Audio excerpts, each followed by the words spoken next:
Good afternoon. I am Matthew Duhay Lungsod. So welcome to the haunted house which is located po sa Kibel Center. No?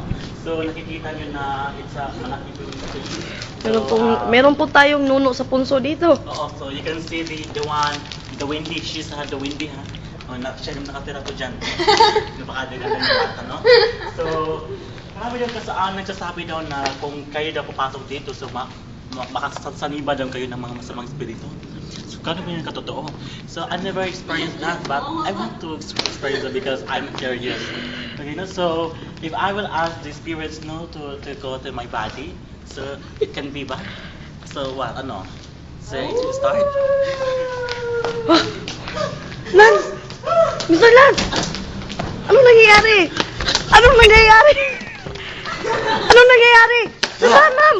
Ma'am! Ma'am! Ma'am! Atos, precious! Atos, precious!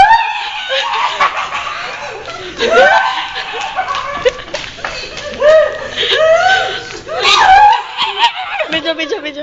Yeah.